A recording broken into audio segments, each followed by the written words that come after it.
Right. याचिकाकर्त्याने विद्वान वकील आणि उत्तरवादी क्रमांक 2 चे विद्वान वकील यांचे म्हणणे ऐकले। फुलशॉप। नोटीस बजावूनही उत्तरवादी क्रमांक 2 करिता कोणीही हजर नाही। परिषद अधिनिर्णय जारी करून त्यावर उत्तर तात्काळ मागविण्यात आले। संबंधित पक्षांच्या संमतीने अंतिमतः सुनावणी झाली।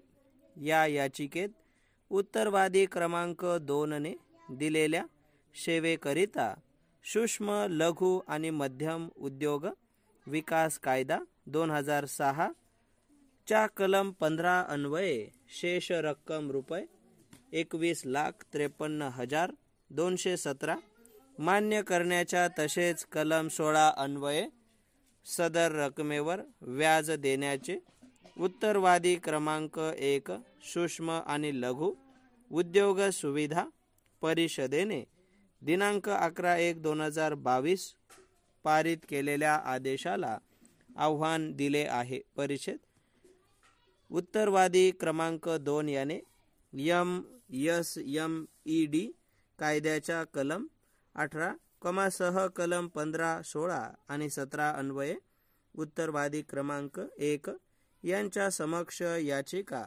दाखल केली आहे, ज्याद्वारे 2006 च्या कायद्याच्या कलम 2 अन्वये पुरवठेदार असल्याचा दावा केला आहे। फुलशॉप। शिल्लक आणि विलंबित पेमेंटवरील व्याज याचिकाकर्त्यांविरुद्ध रुपये 21,53,217 इतके आहे। फुलशॉप पॅरा। याचिकाकर्त्याने अपील लेखी निवेदन दाखल करून सर्व आरोपी पूर्णपणे फेटाळून लावले आहे। परिणामी अभिलेखावरील उपलब्ध कागदपत्रांचा विचार करून उत्तरवादी क्रमांक 2 च्या मागणीला अनुमती देणारा आक्षेपित आदेश पारित करण्यात आला। सबब ही याचिका दाखल करण्यात आली आहे। पॅरा। याचिकाकर्त्यांचे विद्वान वकील कुमारी लखानी यांनी असा युक्तिवाद केला की उत्तरवादी क्रमांक 1 ने याचिका स्वीकारण्यात चूक केली आहे, कारण परिषद विचार घेण्यात अयशस्वी ठरली आहे की लवाद आणि समेट कायद्याच्या कलम 80 मधील तरतुदीनुसार, ज्या परिषदेने समेट कार्यवाही केली आहे त्याला लवाद म्हणून काम करण्यास मनाई आहे। पॅरा।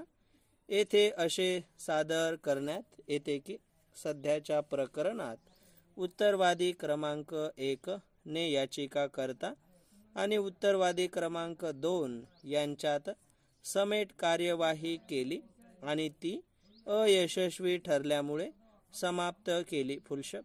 त्यामुळे असे नमूद करण्यात आले की परिषदेने लवादाची भूमिका घेता कामा नये। फुलशॉप। आपल्या निवेदनाच्या समर्थनार्थ त्यांनी माननीय सर्वोच्च न्यायालयाच्या पुढील निर्णयांवर भर दिला आहे। नंबर 1, युनियन ऑफ इंडिया विरुद्ध उत्तर प्रदेश राज्य ब्रिज कॉर्पोरेटेड लिमिटेड 2015 2 SCC 52 मध्ये प्रकाशित। फुलशॉप पॅरा। नंबर 2, होस्टल पाइन शिनेन विरुद्ध Delhi metro railway corporation limited 2017 4 SCC 665 मध्ये प्रकाशित।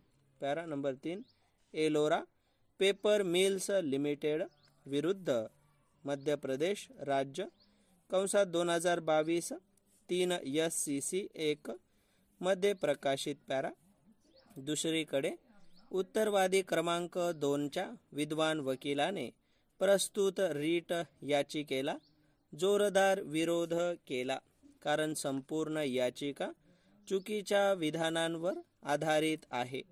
2006च्या कायद्याच्या कलम 18(2) अन्वये 18/8/2020 रोजी याचिकाकर्त्याला नोटीस बजावण्यात आली होती की परिषदेद्वारे 2 समेट करता ज्यात नागपूर येथील जिल्हा उद्योग केंद्रांचे महाव्यवस्थापक आणि वर्धा येथील जिल्हा उद्योग केंद्राचे महाव्यवस्थापक यांची नियुक्ती करण्यात आली होती. फुलशॉप दिनांक 23/12/2020 रोजी MSMED कायद्याच्या कलम 18(2) अन्वये परिषदेने आणखी एक नोटीस जारी केली, ज्यामध्ये पक्षकारांना सूचित करण्यात आले की समेट अयशस्वी झाला आणि परिषदेने हे प्रकरण लवादाकडे नेण्याचा निर्णय घेतला. फुलशॉप त्यानंतर दोन्ही पक्षांनी अर्थात याचिकाकर्ता आणि उत्तरवादी क्रमांक 2 यांनी कार्यवाहीमध्ये भाग घेतला आणि त्यानुसार निवाडा पारित झालेला आहे.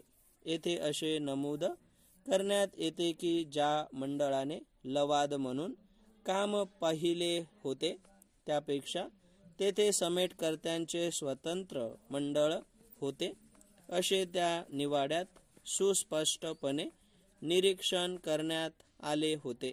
त्यामुळे लवाद म्हणून काम करण्यासाठी परिषदेने कोणतीही चूक केली नाही असे ते सादर करतात.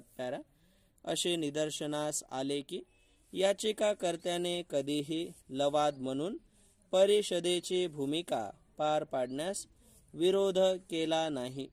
उलट याचिकाकर्त्यांच्या संमतीने परिषदेने लवाद म्हणून काम केले आहे. परिषद शेवटी असा युक्तिवाद केला आहे की 1196च्या कायद्याच्या कलम 80 नुसार पक्षकारांची संमती असेल तर लवाद म्हणून काम करण्यावर परिषदेला कोणताही आक्षेप नाही. आपल्या निवेदनाच्या समर्थनार्थ त्यांनी माननीय सर्वोच्च न्यायालयाचे गुजरात राज्य नागरी पुरवठा महामंडळ लिमिटेड विरुद्ध महाकाली फूड्स प्रायव्हेट लिमिटेड आणि इतर एक AIR 2022 SC 5545 मध्ये प्रकाशित न्याय निर्णयाचा आधार घेतला. परिषद मी रीट याचिका रीट याचिकेसह दाखल केलेले कागदपत्रे उत्तर आणि आक्षेपित निवाड्याचा अभ्यास केला आहे. स्टॉप.